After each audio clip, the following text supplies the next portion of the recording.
इस चैनल के लिए सब्सक्राइब कर बेल आइकन को ऑल पर दबा दें और वीडियो को शेयर करें।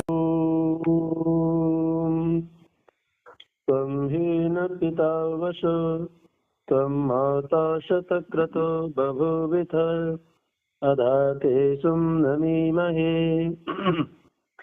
नमस्ते सते ते जगत्कारणाय नमस्ते चिते सर्वलोकाश्रयाय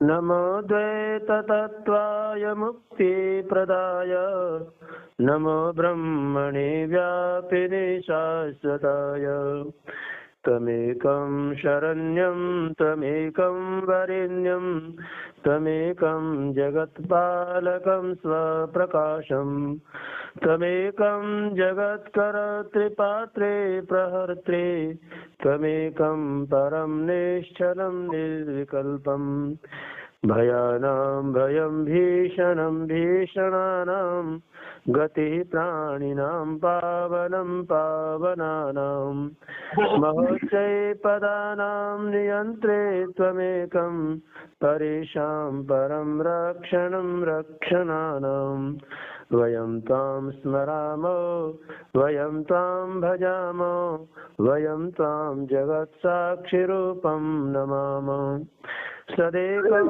निधानं निरालम्बमीशं भवाम्बोधिपोतं शरण्यं व्रजामः। इस वैदिक चिंतन समूह में उपस्थित समस्त विद्वजन, श्रोता बंधु, मातृशक्ति, नौजवान साथियों, बच्चों, बहुत सुंदर वैष्णव संप्रदाय से संबंधित चर्चा कल से प्रारंभ हुई है और आज भी जो पाखंडवाद का प्रादुर्भाव हुआ है उसके खंडन मंडन से संबंधित चर्चा आप सुन रहे हैं। आइए उपसंहार के रूप में थोड़ा चिंतन देंगे, सिद्धांत को समझने का प्रयत्न करेंगे। वैदिक सिद्धांत है जो मैंने अपने कल्पना से शब्दों में गूंथा है स्वामी जी के मंतव्य को लेकर। एक वस्तु के अनेक नाम होते हैं, वह हो सकते हैं, किंतु अनेकों नामों से होते हुए वह वस्तु अनेक नहीं होती। एक सिद्धांत यह है। फिर से सुनेंगे। एक वस्तु के अनेक नाम होते हैं, किंतु अनेक नामों के होते हुए वह वस्तु अनेक नहीं होती, वस्तु एक ही होती है। दूसरी तरफ अनेक वस्तुओं के एक नाम होते हैं, अर्थात एक ही नाम से अनेकों वस्तुएं जानी जाती हैं, किंतु उन अनेक नामों के होते हुए वो वस्तु एक नहीं होती। दोनों बातों को समझेंगे आप, और ये पूरा सत्यार्थ प्रकाश और यहाँ तक का प्रसंग आपकी समझ में आसानी से आ जाएगा। इसके लिए स्वामी जी जहाँ पर भी प्रसंग आता है तो बता देते हैं कि पूर्व समुल्लास में फलाने में ये बताया है।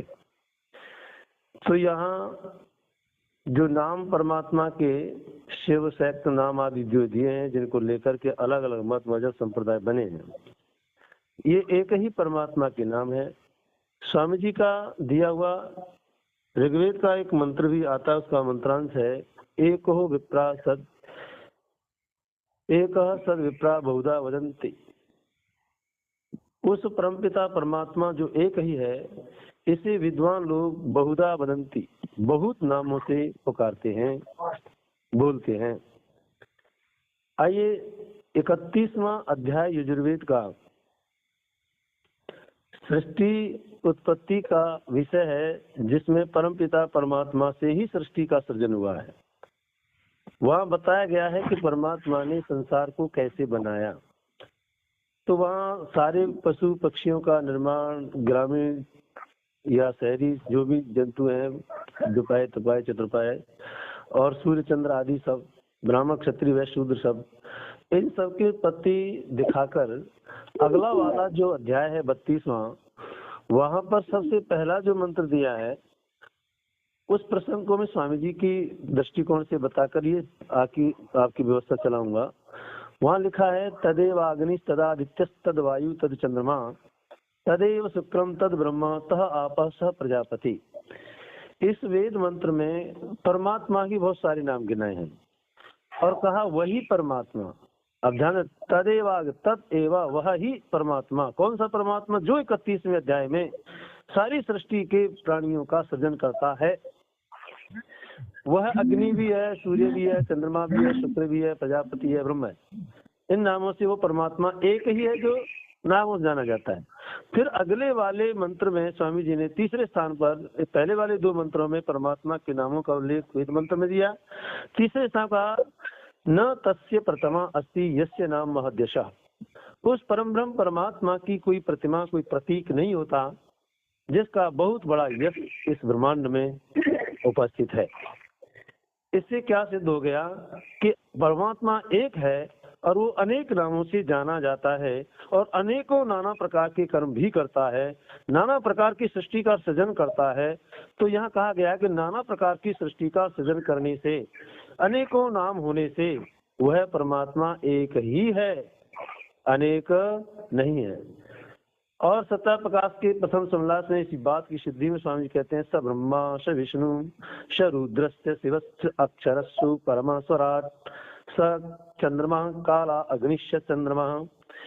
यहाँ इस मंत्र में भी स्वामी जी ने, हालांकि मुंडक उपनिषद किसी उपनिषद का वचन है, कहते स वह परमात्मा ही, स विष्णु, वही विष्णु है। विष्णु क्यों है?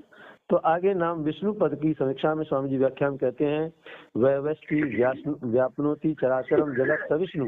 ये व्याख्या स्वामी जी दयानंद की अपनी नहीं है, बल्कि महर्षि यास्काचार्य की व्याख्या को लेकर के यहाँ बताया। विष्णु व्याप्तो धातु से स्वामी जी कहते हैं विष्णु शब्द बनता है। विष्णु शब्द बनता है, इसका अर्थ क्या होता है? तो जो अर्थ स्वामी दयानंद से पूर्व महर्षि यास्काचार्य ने निघंटू में रखा, निरुक्त शास्त्र में रखा, उसी अर्थ को स्वामी जी ने यहाँ परमात्मा के नामों के जिस नाम की व्याख्या की है, उस नाम की जो धातु बनती है, जो प्रत्यय बनता है, वो धातु पाठ से निकाल करके हमें दिया और फिर उसकी व्याख्या क्या बनती है वो पूर्व के निरुक्त शास्त्र के आधार पर हमें दे दी। यानी जो चराचर जगत में व्यापक है और व्यापक होकर के संपूर्ण संसार का पालन पोषण संवर्धन करता है, इसलिए परम ब्रह्म परमात्मा को विष्णु कहा जाता है।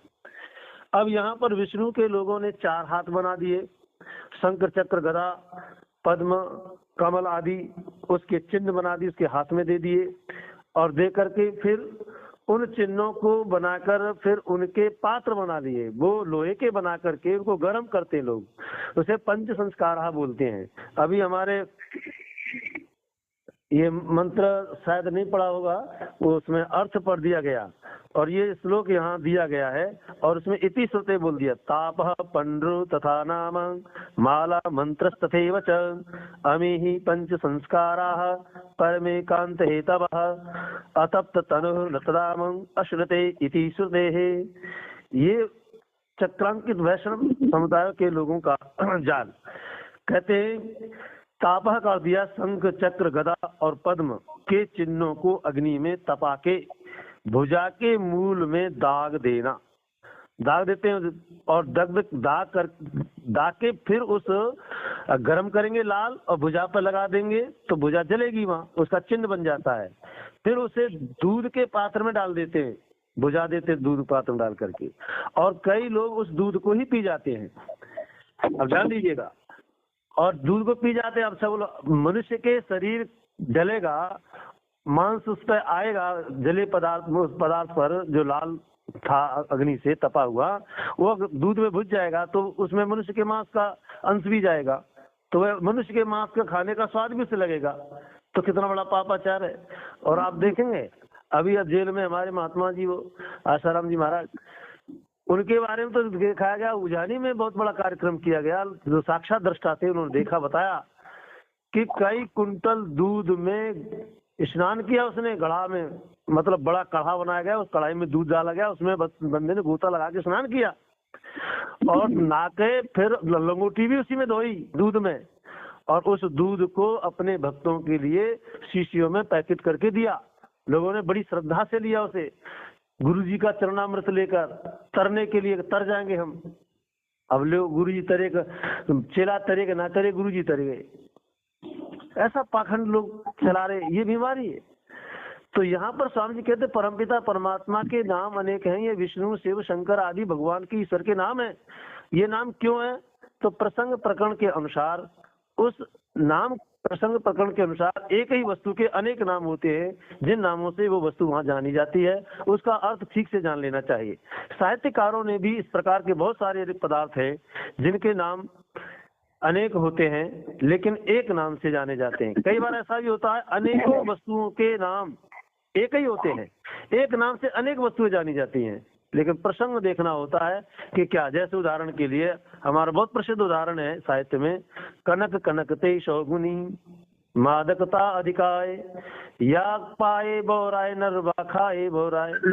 यहाँ पर कनक शब्द एक ही है और 2 बार आया है, किंतु कनक शब्द से 2 पदार्थों का बोध है। धतूरे को भी कनक कहते हैं और सोने को भी कनक कहते हैं।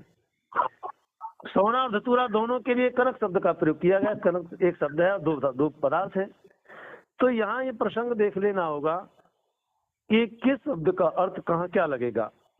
तो यहाँ पर यमक अलंकार को परिभाषित करते हुए एक साहित्यकार ने लिखा, एक शब्द पुन पुन फिरे अर्थ और ही और, वहाँ यमक अलंकार है कहे गए कवि शिव में। और कहते एक शब्द बार बार आए और बार बार आकर के वहाँ अर्थ दूसरा दूसरा करे, यानी शब्द तो एक ही है और एक ही शब्द बार बार आता है, हर बार उसका अर्थ बदल जाता है।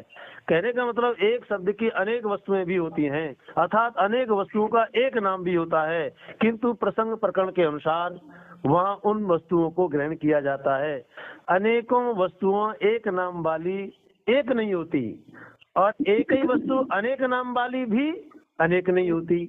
इस बात को अगर हम सिद्धांत को ठीक से समझ जाएं, स्वामी जी के दृष्टिकोण को, तो मैं समझता हूं कि किसी प्रकार का अनर्गल पापाचार हमसे नहीं होगा और ये अन्नवर्ण पाखंड में भी हमारे लोग नहीं फंसेंगे। लेकिन दुर्भाग्य यह है कि इस गहरे सिद्धांत को समझे कौन और समझाए कौन। न तो समझने वाले हैं न समझाने वाले हैं। पाठ्यक्रम में आपके में ये बात बताई नहीं जाती बच्चों को, न कथा में बताई जाती है और बालक बालिकाओं को सत्संग में भेजा नहीं जाता। गुरुकुलों में गिने चुने बच्चे जाते हैं, वो से वंचित रहते हैं, वो समझ जाते हैं। जो बालक स्थिर होकर के पढ़ जाता है एक बार, बस वो चमक जाता है, विद्वान बन जाता है, वो कभी इस पाखंड में नहीं फंसता कभी भी।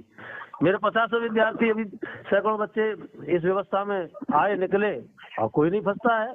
और उनके ब्याह शादी सब हुए, उनके बच्चे भी है, परिवार भी है, अच्छी तरह चलते। वो कहीं न तो तुम्हारे कुंभ के मेले में जाते हैं, न कहीं जात करने जाते हैं, न कहीं भूत खिलाते जाते हैं, न कोई नीले काले घोड़े वाले का चिंतन करते हैं और बच्चे हो रहे हैं उनके बराबर। परिवार भी चल रहा है बहुत बढ़िया। मैं सैकड़ों बच्चे आपको दिखा दूं, परिवार दिखा दूं, कोई माई का लाल बताए इस व्यवस्था देवे। कारण है कि सब लोग भी ऐसे किए जा सकते हैं, लेकिन सबके लिए अगर यही पाठ्यक्रम व्यवस्था दे दी जाए, इन सिद्धांत को ठीक से समझा दिया जाए, तो मैं समझता हूँ कि ये अंधकार, ये पापाचार हमसे छूट सकता है। अभी हमारे बहुत चिंतन दे रहे थे कि कोई भी मुसलमान किसी मंदिर पर नहीं जाता। मुसलमान की पत्नियां, उनकी बेटियां, बहन बेटियां जो है, कभी भी किसी मंदिर पर टक्कर नहीं मारती। चाहे वो शंकर का मंदिर हो, चाहे गणेश जी का मंदिर हो, चाहे रामकृष्ण का मंदिर हो, कहीं नहीं जाती। लेकिन ये हिंदू इतना बेवकूफ है कि इसके सारे बच्चे बच्चियां अपने मंदिर के बजाय मजार पर टक्कर मारते हैं। और इन मजारों को पुजवाने वाले भी हिंदुओं के पंडित लोग हैं। अभी कल परसों घटना है मेरे पास में, यहाँ रसूलपुर के पास में अजीजपुर रंजौल गांव है। वहाँ प्रसिद्ध व्यक्ति है अपने अच्छे, गिरधारी लाल जी साहब कुछ नाम है, उनके बच्चों को बहका दिया, उनके खेत में मजार बनवा दिया बेईमान ने, और पंडित जी ने बनवाया।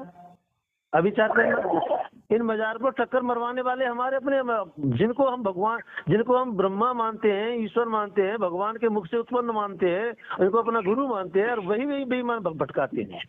और वही लोग अब विरोध करते हैं कि मुसलमानों को विरोध करते। कमाल की बात देखिए आप, कैसे यानी इसको मिटाने की कैसी साजिश है दुष्ट लोगों की, समझ में नहीं आ रहा। धर्म के नाम पर इसको मिटाया जा रहा है, हिंदू को राजनीति के नाम पर इसे मिटाया जा रहा है, शिक्षा के नाम पर इसे मिटाया जाता है, और न जाने क्या क्या बना करके बिगाड़ करके केवल और केवल इसी का पतन किया हर साल। अभी मैं कल एक चिंतन दे रहा था, एक व्यक्ति व्हाट्सएप में देख रहा था फेसबुक पर कि कितनी बेटियां हमारी हर साल गायब हो जाती हैं। वो व्यक्ति दरा 50 से 60 हजार लड़कियां हर साल हिंदुओं की गायब हो जाती हैं, और लोग कैसे गुमराह करके ले जाते हैं, कैसे उनको फंसा देते हैं। बहुत अच्छा चिंतन दिया। एक छोटा सा बालक रास्ते में रुला दिया जाता है और उसके आसपास कुछ वैसे मतलब जो कुकर्मी लोग छिप जाते हैं और वो लड़का रोता है, रोते को देखकर एक आध दो बहन बेटी जा रही होती है, वो उसे पकड़ लेती है, पूछता करती है मैं बिछड़ गया हूँ, मेरा माता पिता नहीं है और कोई क्या है, इस तरह का बहाना बनाते हैं वो लोग। और फिर वही वो लोग उपस्थित हो जाते हैं, अरे बहन जी आप तो बड़ी बच्ची हो, ये वो, और ऐसा बहका करके उन लड़कियों को वहां से फरार कर ले जाते हैं।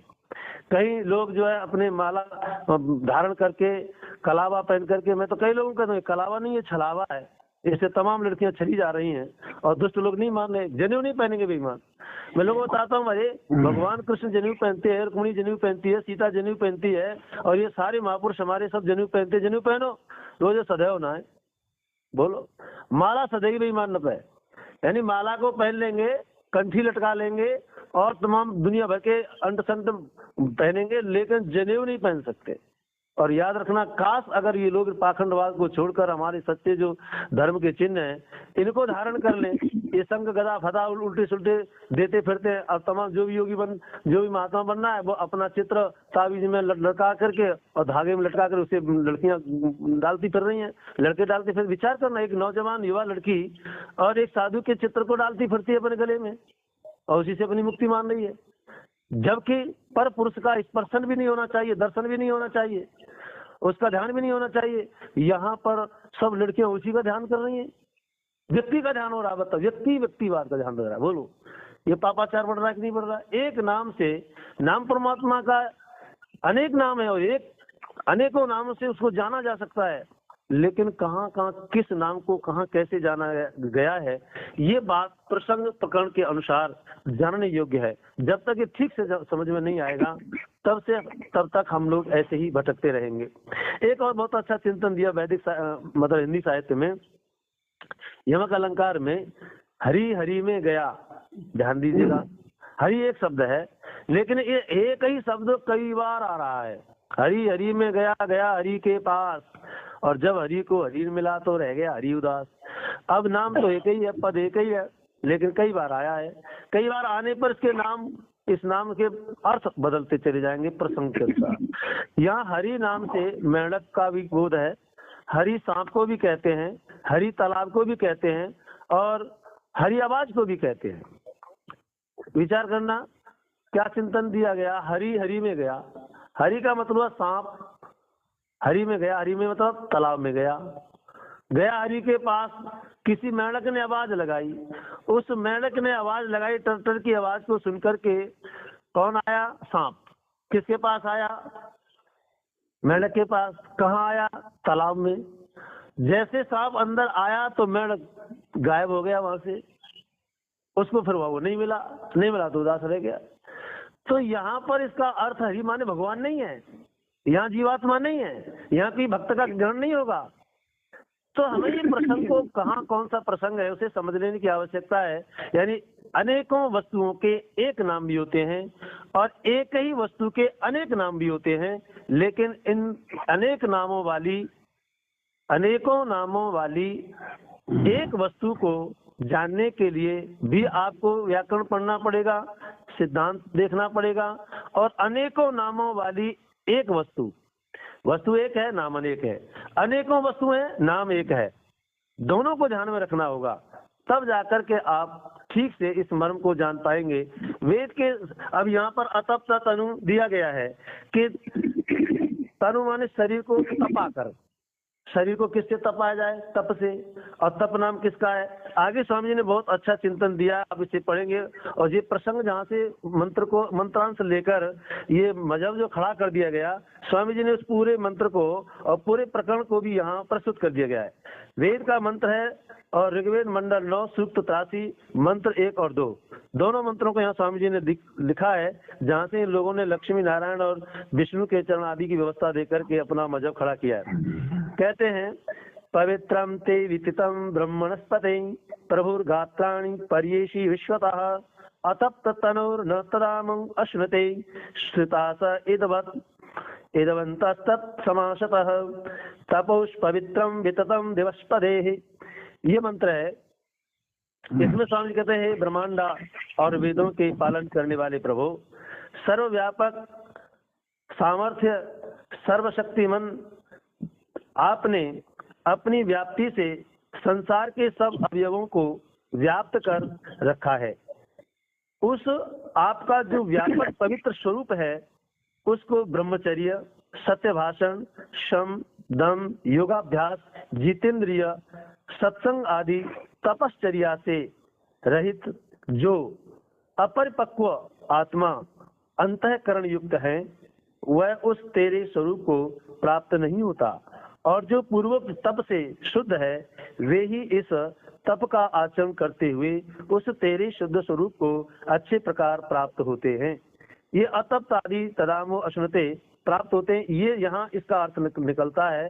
तप्त का अर्थ है ब्रह्मचर्य, सत्य भाषण, सत्संग आदि, सम, दम, यम, नियम, आसन, प्राणायाम, प्रत्याहार, धारणा, ध्यान, समाधि, इन सारे योग के अंगों के साथ और योग का अंगों का अनुष्ठान करते हुए व्यक्ति अपने शरीर को तपाता है, तपस्वी बनता है। ऐसे तब नहीं होता कि अग्नि में जला करके किसी चिन्ह को चिन्हित कर लिया जाता है या चारों तरफ अग्नि जला लेते बीच में बैठ जाते हैं, वो अपने को तब मानते हैं। जैसे अभी हमारे मनी जी बता रहे उद्बोधन जी कि वे लोग एक चादर उड़ लेते हैं, बोले चादर में केमिकल लगा होता है जिससे अग्नि का प्रभाव उस पर नहीं होता, और लोग देखते हैं बड़ा बाबा तपस्वी है। कुछ लोग चादर भी नहीं ओढ़ते बल्कि अपने शरीर के साथ उस केमिकल को लगा लेते हैं और बैठ जाते हैं, तपस्या करते तभी मानते। याद रखना, अग्नि से शरीर को तपाने का नाम तप नहीं है। तपना का मतलब है द्वंद्वों का द्वंद्वाभ्याम शयनम तपः, द्वंद्वों को सहन करने का नाम तप है। द्वंद्व क्या है? दो विरोधी चीजें, सर्दी गर्मी, धूप ताप। ये सर्दी और गर्मी, धूप पड़ेगी और ठंड भी पड़ती है, तो सर्दी गर्मी दोनों में एक जैसा रहना, हानि लाभ में एक जैसा रहना, अथवा मान अपमान को सहन करना, कोई अपमान करे या मान करे सहन करना, ये द्वंद्वों के सहन करने का नाम तप है। और इन सबके साथ चाहे कितना भी कोई विरोध करे, चाहे कहीं अपमान हो, लेकिन धर्म में अडिग रहे, इन गुणों को धारण करने में अडिग रहे और साधना में लगा रहे, इससे शरीर तपता है, इससे शरीर में कांति आती है और लोग तपस्वी को जानते हैं। उसके चेहरे को देखने मात्र से ही लोग जो दुराचारी पापाचारी होते हैं, याद रखना, उनके पापाचारी लोग भी झुक जाते हैं और वहाँ संकल्प ले लेते हैं। उसकी वाणी जब निकलती है तो कोई भी व्यक्ति उसका विरोध नहीं कर पाता। ये तपस्या का फल होता है। इसलिए हम इस बात को ठीक से जाने पहचाने। आगे स्वामी जी ने इसी व्यवस्था को मंडक 33 ला कर दिया है। धृतम तपः, सत्यम तपः, दमस तपः, स्वाध्याय तपः। और एक जगह इसी प्रसंग में लिखा स्वाध्याय ही परमम तपः, यानी स्वाध्याय ही परम तप है। अभी हम जो रोजाना 4 बजे से 3:45, 3:30, 4:45 से हम प्रारंभ करते हैं, 5:30 बजे तक चलता है, ये भी हमारी एक तपस्या है। लोग जुड़ते हैं, छूट जाते हैं, फिर आते हैं। कई बार हमारे साथी लोग कह रहे अब तो कोई रहा ही नहीं, अब कोई बोलने वाला नहीं है, सब ऐसी कर। कुछ लोग आपस में एक दूसरे का व्यंग्यात्मक भाषा बोल जाते हैं तो लोग नाराज हो जाते हैं। हम फिर लोगों को डील करने का प्रयत्न करते हैं। तो याद रखिएगा, इस तरह से भी हटना पड़ता है, लेकिन बराबर हमारे संचालक महोदय इस व्यवस्था को संभाले हुए हैं, चला रहे हैं बराबर। मुझे भी जोड़ने का काम इन्हीं का है, मैंने नहीं जोड़ा, मुझे तो इन्होंने अध्यक्ष बना दिया है। हालांकि संचालक जो है वास्तव में अध्यक्षता काम इन्हीं का है, काम यही लोग कर रहे हैं।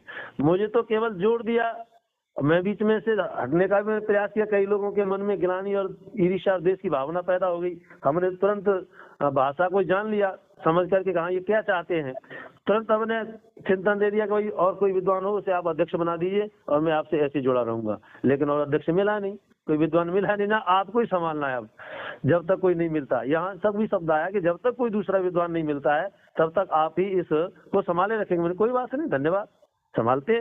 तो मान अपमान को सहन करने का नाम ही तप है, याद रखिएगा। तो यहाँ पर रित को तप कहा गया है। रित को सत्य जान, और उस सत्य जान में अडिग रहना, उसका नाम तप है। और जो सत्य का आचरण आप कर रहे हैं उसमें आप यथावत बने रहते हैं, चाहे उसमें हानि हो या लाभ हो, मान करे चाहे सम्मान करे या अपमान करे, उसमें भी आप बने रहते हैं। ये सब तप है। स्वामी जी इत्यादि तप कहता है। अर्थात ऋतम तप, पदार्थ शुद्ध भाव, सत्य मानना, सत्य बोलना, सत्य करना, मन को अधर्म में न जाने देना, बाह्य इंद्रियों को अन्याय चरणों में जाने से रोकना, अर्थात शरीर, इंद्रियों और मन से शुभ कर्मों का आचरण करना, वेद आदि सत्य विद्याओं का पढ़ना पढ़ाना, वेदानुसार आचरण करना आदि उत्तम धर्मयुक्त कर्मों का नाम तप है। धातु को तपा के चमड़ी को जलाना तप नहीं कहा था। और ये वैष्णव संप्रदाय के लोग क्या करते हैं, धातु को तपाते हैं, यानी गदा बना लेंगे, गदा की आकृति का सांचा बना लेंगे और उसे गर्म करेंगे और शरीर पर चिपकाएंगे। कोई भुजा पे लगाएगा, कोई छाती पे लगाएगा, कोई बेईमान के, कुछ लोग नाम लिखवा लेते हैं श्री शिव शंकर का, पार्वती का, हनुमान जी का, और लीला गुदवाते हैं और भगवान कृष्ण के ऊपर लांछन लगाते हैं। तो ये सब पाखंडवाद, इससे हमारी मुक्ति नहीं होती। ये तो शरीर के भाग हैं, शरीर पर रहेंगे। अच्छा, शरीर अग्नि में जला दिया जाता है मृत्यु के समय में, तो मुझे बताओ फिर ये चिन्ह तुम्हारे कहाँ जाएंगे, कौन से उसमें व्यवस्था होगी? तो इनका नाम तप नहीं है, बल्कि धर्म का आचरण करना, धर्माचार, आचार ही परमो धर्म। आपका आचरण ही परम धर्म है। और वो आचार क्या है? जो धर्माचार है। धर्म क्या है? जो सदाचार है। सदाचार क्या है? जो महापुरुषों के द्वारा चलाया हुआ सदा से एक रस है, जिसमें कभी कोई परिवर्तन नहीं होता, जो सार्वभौमिक है और जिसका कभी कोई काट नहीं होता, सृष्टि नियम के अनुकूल और वेद शास्त्र के अनुकूल, अपनी आत्मा के अनुकूल और दुनिया के व्यवहार के लिए जो उत्तम और लाभकारी ही होता है, उससे कभी किसी की हानि होती ही नहीं, वो कभी असत्यता में आता ही नहीं। ऐसे एक रस अखंडनीय चिंतन का नाम धर्म है, और वह धर्म ही हमारा सनातन कहलाता है, जिसमें कोई परिवर्तन नहीं होता। इसलिए हम जाने इन वैदिक सिद्धांतों को ठीक से आत्मसात करेंगे तो आपका यह लोक अच्छा बनेगा और परलोक भी अच्छा बनेगा। हम इन सिद्धांतों को अच्छी तरह जाने और अपने जीवन को आदर्श और पवित्र बनाएं। तो हम अपने जीवन को पवित्र, यहाँ पर भी परमपिता परमात्मा पवित्र है, शुद्ध है, बुद्ध मुक्त स्वभाव है। अब परमात्मा पवित्र है तो विचार करना, आज भी चाहे कोई पौराणिक हो, बेटी हो चाहे बेटा, जब भी कोई किसी दिन व्रत रखता है, देखना स्वाभाविक प्रक्रिया बता रहा हूँ आपको, प्रैक्टिकली लौकिक, जब भी कोई व्रत रखता है, बोलो उस दिन व्रत रखने वाला व्यक्ति, चाहे वो एकादशी का रखे या सोमवार का व्रत रखे या अमावस्या का रखे या पूर्णिमा का रखे, जिस दिन जो बेटा बेटी या हमारे भाई बहन व्रत रखते हैं, उस दिन वह पूरी तरह से पवित्रता का आचरण करते हैं। स्नान करते हैं, कपड़े धोते हैं, बर्तन मांजते हैं, लोटे को बहुत बढ़िया करके रगड़ेंगे, शुद्ध पवित्र करेंगे, उसमें बढ़िया जल रखेंगे, उंगली भी चली जाती है तो फिर दोबारा लोटा डाल करके फिर भरेंगे नीचे से पकड़ के, और उस जल को बड़ी श्रद्धा के साथ बेटियां बच्चे ले जाते हैं, जहां भी जो भी उनका अपना देवता मान रहे हैं उसके ऊपर चढ़ाते हैं। विचार करना, और झूठ नहीं बोलेंगे उस दिन, मांस भी नहीं खाएंगे, बीड़ी पीने वाला बीड़ी नहीं पिएगा। और एक बड़ी आश्चर्य की बात, एक हनुमान का उपासक हमारे सेवा में आया और देखा गुटखा खा रहा बीमार, मैंने कहा भोजन कर लो। अरे गुरु जी आज भोजन ना करें, आज हमारा व्रत है। मैं क्या व्रत है यार? वो हनुमान को, मैं तो हनुमान को व्रत रहा, गुटखा खा रहे हो यार, जिका बात विचार करने की आवश्यक, कितना बड़ा लोगों में पाखंड है, ये समझते नहीं। मैंने कहा तुम तो मर्यादा खत्म कर दी। जिस दिन जिस देवता के नाम से कोई व्रत रखता है, उस दिन उस देवता के अनुकूल आचरण करता है। और तुम यार मिस्त्री होकर व्यवस्था होकर बताओ, हनुमान के व्रती हो, गुटखा खा रहे हो और रोटी ना खाओगे, दाल ना खाओगे, दूध ना खाओगे, क्या मतलब? तो ये कैसा आचरण किसने सिखा दिया लोगों को? तो पता लगता है कि जिस दिन हम व्रत, उस दिन हम शुद्धता के साथ रहते हैं। और याद रखना, ऐसी ही शुद्धता और पवित्रता के साथ हर दिन रहें, हमेशा रहें, क्योंकि ये सारे दिन, ये सारे वार, ये सारी तिथियां, ये सारे महीने उस परमात्मा के ही तो हैं। और उन सब में परमात्मा का स्वरूप क्या है? वो शुद्ध और पवित्र है। जब परमात्मा शुद्ध और पवित्र है, तो हमको भी शुद्ध और पवित्र ही रहना चाहिए। अशुद्धता पूर्वक, अन्याय पूर्वक, दुराचार पूर्वक कोई आचरण न करें, तो ही आप सनातनी हैं। और यदि आप दूसरे का हिस्सा मार रहे हैं, दूसरे की माल मार रहे हैं, दूसरे की बहन बेटियों को बुरी नजर से देख रहे हैं और फिर गंगा में गोता लगावे जा रहे हैं, महाकुंभ नहा रहे हैं, तो तुम काहे के धर्मात्मा हो? इससे कभी उद्धार नहीं होता। यही हमारी साधु संतों का व्यवहार है, करना कुछ, कहना कुछ, व्यवहार में कुछ। तो इससे कहते हैं, यत मनसा ध्यायति तद वाचा वदति, यद वाचा वदति तद कर्मणा करोति, यद कर्मणा करोति तत् संपद्यते। अर्थात जैसा मन में विचार आता है वैसा ही वाणी से बोला जाता है, और जैसा वाणी से बोला जाता है वैसा ही कर्म में किया जाता है, और जैसा कर्म किया जाता है वैसा ही अभीष्ट फल उसे प्राप्त होता है। जो मन में वह वाणी में, जो वाणी में वो कर्म में, जो कर्म में वही फल में मिलता है। ये नहीं है, कहते इति ये जो है सज्जना नाम, ये सज्जनों के धर्मात्माओं के गुण है। और कहा मनत अन्यस वचस अन्यत, मन में कुछ है, वाणी में कुछ है, और अन्यत कर्मणा करोति, और कर्म कुछ और करता है। कहते दुरात्मनः, ये दुरात्माओं के, दुराचारियों के लक्षण है। तो हमें दुराचारी बनना है या सदाचारी बनना है, ये आपके हाथ में है। परमपिता परमात्मा जब शुद्ध बुद्ध है और पवित्र पदार्थ है, तो उस परमात्मा को बोलो पवित्र करने की आवश्यकता है क्या? नहीं है। जैसे उदाहरण के लिए आपके कपड़े शुद्ध रखे हैं, धोए हुए हैं, और साबुन से धो करके प्रेस कर रखे हैं। अब आपको सत्संग में जाना है या कहीं रिश्तेदारी में जाना है, आपने कहा मेरे कपड़े लाओ। अब कपड़े आपके साफ स्वच्छ रखे, आपकी देवी ने दे दिए या बेटी ने दे दिए लाके, तो मुझे बताओ उन कपड़ों को आप दोबारा धोएंगे? नहीं धोएंगे, क्योंकि साफ है, देख लिया, प्रेस किए हुए हैं, पहन के चले।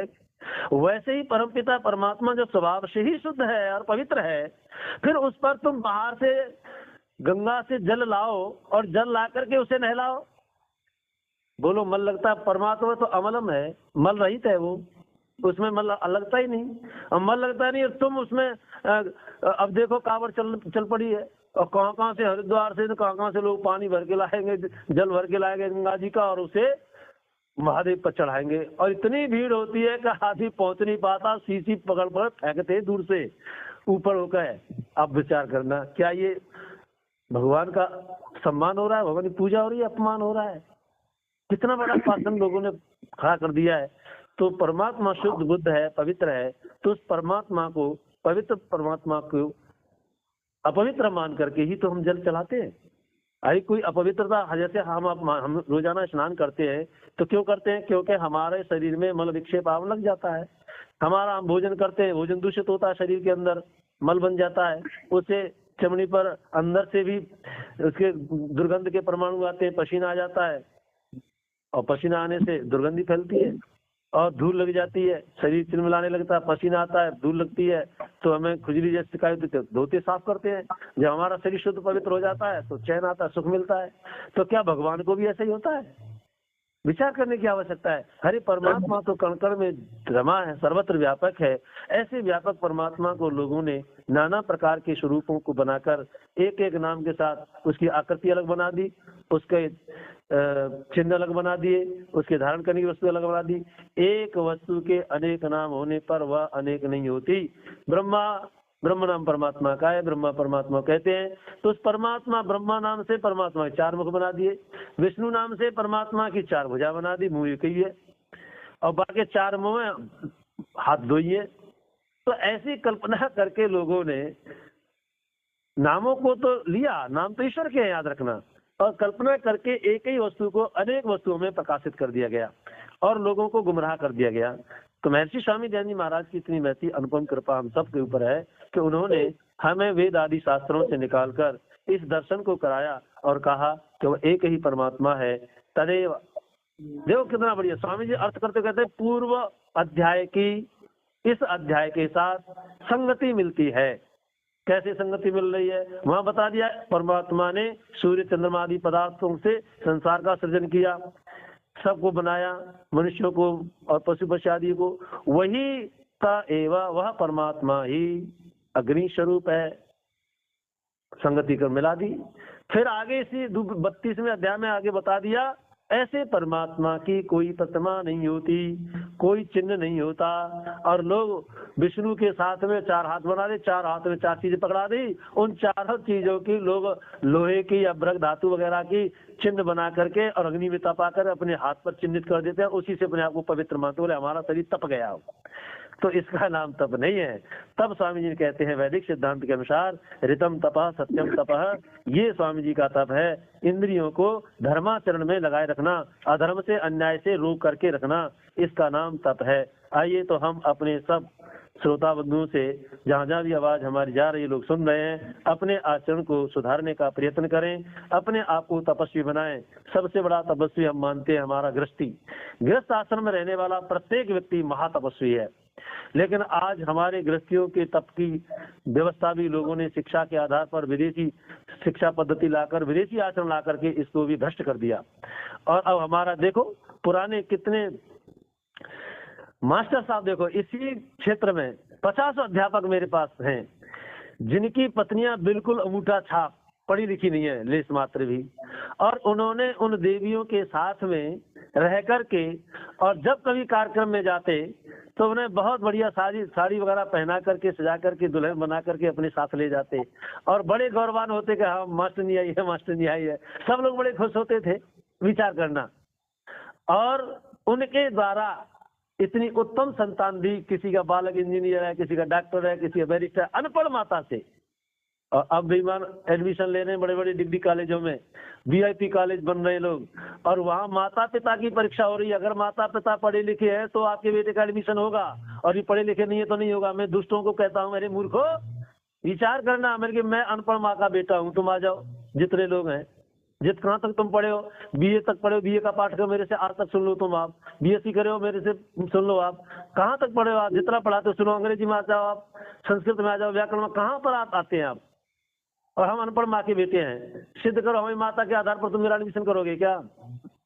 हो ही नहीं सकता। तो उन्होंने सम्मान दिया, और आज हमारी बेटियां पढ़ी लिखी योग्य बनाई जा रही हैं। लेकिन आप किसी बेटी का किसी बालक के साथ जो कम पढ़ा लिखा है उसके साथ विवाह कर दिया जाता है, तो उसके साथ रहना नहीं चाहती, उसे छोड़ देती है। एक वक्ता की तरह उदाहरण दिया गया। विचार करना किस तरह से हमारे घरों को बिगाड़ा जा रहा है इस धर्म के नाम पर भी। एक पति ने अपनी पत्नी को पढ़ाया, वह व्यक्ति सर्विस करता था इसमें, मतलब नगर पालिका चतुर्थ श्रेणी का कर्मचारी था, और 10वीं तक पढ़ा था, 10वीं 12वीं तक पढ़ा था, और लग गया उसमें, और उसका विवाह हो गया। और विवाह जिस समय किया था उसकी पत्नी 12वीं पास थी मात्र केवल, और 12वीं पास पत्नी को उसकी योग्यता देकर उसने पढ़ाया, उसे BA कराया, IAS की तैयारी कराई, PCS की तैयारी कराई, कोर्स कराया उसे, और उसे कोई काम नहीं लिया। वो स्वयं चाय बनाता, स्वयं भोजन बनाता, और उसको पढ़ने का सारा अवसर देता। और वही लड़की पढ़ करके जब IAS बन गई तो विचार करना, आपको पता होगा वो लड़की आज जेल में है। उसने अपनी पति को तलाक दे दिया, उसके साथ रहना नहीं चाहती। विचार करना। और इधर हमारे पुरुषों का अस्तित्व देखिए, लोग नारी को कहाँ से कहाँ बेमतलब बात कर देते हैं। अरे परमात्मा की सृष्टि को जब दोनों लोग जानेंगे ठीक से, इस वैदिक सिद्धांत को ठीक से अपनाएंगे, धार्मिक व्यवस्थाओं को ठीक से आत्मसात करेंगे, तब ये सब आपका चलेगा। इसी का नाम तप है, याद रखेगा। ये बेटियां तपस्वी नहीं हो रही, बेटे तपस्वी नहीं हो रहे, इसे जरा सी काम वो एक दूसरे छोड़ देते हैं। छोड़ना नहीं होता है, ग्रहण कर लिया। जब हाथ ग्रहण किया जाता है तो कहता है बर कि जरा अवस्था तक मैं तेरा साथ दूंगा और दुराचारी दुष्ट व्यसनों से तेरी रक्षा करूंगा। मैं जब इस मंत्र को और मंत्र के अर्थ को बुलवाता हूँ लड़का लड़की से, तो मैं दोबारा पलट लगाता हूँ, मैं हाँ भाई करोगे रक्षा के? मैं बुलवा रहा हूँ, तुम बोलता जा रहा है ऐसी पेपर कोड की तरह। बोले ना गुरु जी करूंगा। तो मैंने हाँ समझ लेना, फिर कहीं जो सोच लेगा तेरे बाप ने मोटरसाइकिल ना दी कि ये पैसा कम दे, वो अब कुछ नहीं होगा ऐसा। तो मानते हैं लोग, समझते हैं, ग्रहण करते हैं। तो हमारे बच्चों के संस्कार ही ठीक से नहीं हो रहे, उनको बताया नहीं जा रहा संस्कार के बारे में, शुद्ध जान दिया नहीं जा रहा, तो कहाँ तपस्वी बनेंगे? तो सबसे बड़ा तपस्वी हमारा गृहस्थी है, जो हर प्रकार की तपस्या करता है बेचारा और संतान को आगे बढ़ाता है। लेकिन आज जो हम गृहस्थ बना रहे हैं, वो गृहस्थ भी हमारे भोग विलास की वासना में डूब करके बन रहे हैं, जिनके क्षणिक संबंध होते हैं, और ये क्षणिक संबंध भी हमारे दुख के कारण बनते हैं, और इन्हीं के कारण देश पतन रसातल को जाता है। इसलिए आइए हम सब इस ऋषियों की प्रणाली को ठीक से जानें, ईश्वर भक्ति को ठीक से जानें, और धर्माचरण को ठीक से जानें, और फिर अपने जीवन में आचरण को लाएं। बालक और बालिकाओं को ये संस्कार शालाएं घर घर चलाने का प्रयत्न करें। मैं बहुत प्रयास करता हूँ, लेकिन पता नहीं कैसे गाँव में हम आगे तो सुनते नहीं, चलना नहीं चाहते। हमें कुछ ना अपने दलान में 10-10, 20-20 बच्चों की संस्कार शाला बना दीजिए, वहाँ पर बच्चों को इकट्ठा करिए, पढ़िए, बताइए, लोगों को चिंतन दीजिए बच्चों को। जब तक आप अपने बालक को सत्य जान नहीं देंगे, तब तक बालक उसको जान नहीं पाएंगे, और असत्य अन्नाचार में ही फंसे रहेंगे, और इसी तरह से दुख सागर में गोते लगाते रहेंगे। आइए महर्षि स्वामी जी के इन मंतव्यों को हम ठीक से जाने, पहचाने, समझें, और अपने जीवन को आदर्श और पवित्र बनाएं। ये थोड़ा सा मंथन आपके बीच में प्रसंग प्रकरण के अनुसार मैंने रखने का प्रयत्न किया। आप सबने बड़े गौर ध्यान से सुना। आप सबके लिए बहुत बहुत धन्यवाद। आशीर्वाद शुभकामनाएं के साथ वाणी को विराम और आज की सभा का विराम। शायद समय भी हो गया है, 5:34 हो गए। धन्यवाद। 5:30 हो गए। बहुत बहुत आभार, बहुत बहुत आभार। गुरु जी के चरणों में वंदन। एक ही पदार्थ के अनेक नाम होते हैं, लेकिन वो वस्तु अनेक नहीं होती। और एक ही नाम अनेक वस्तुओं के होते हैं, लेकिन वो सारी वस्तुओं भी एक नहीं होती। तो आपने लेकर अपनी बात को रखा।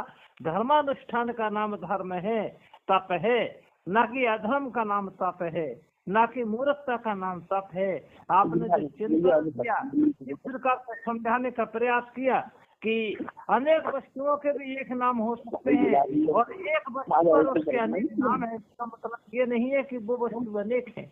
तो गुरु जी का बहुत बहुत आभार। आपने बड़े सर्व बुद्धि से हमें चिंतन दिया। गुरु जी के चरणों में वंदन। गुरु जी से निवेदन, गुरुदेव शांति पाठ। ओम द्यौः शान्तिरन्तरिक्षं शान्तिः पृथिवी शान्तिरापः शान्तिरौषधयः शान्तिः वनस्पतयः शान्तिर्विश्वे देवाः शान्तिः ब्रह्म शान्तिः सर्वं शान्तिः शान्तिरेव शान्तिसात्मा शान्तिरेव। ओम शांति शांति शांति। सबको सादर नमस्ते, धन्यवाद, सबको आशीर्वाद और शुभकामनाएं। हाँ जी, श्यामनारायण पांडे ने लिखा था कलयुग में, जब राणा प्रताप का और अकबर का युद्ध हुआ था, उसमें कि 74 मन तोड़ दिए थे, राणा ने जीते ही। दुश्मन से कह दिया तुम्हारी हार हुई है जीतनी। अब बताइए उसमें क्या ब्राह्मण ही इज्जत अधिक वाले थे और लोग नहीं थे?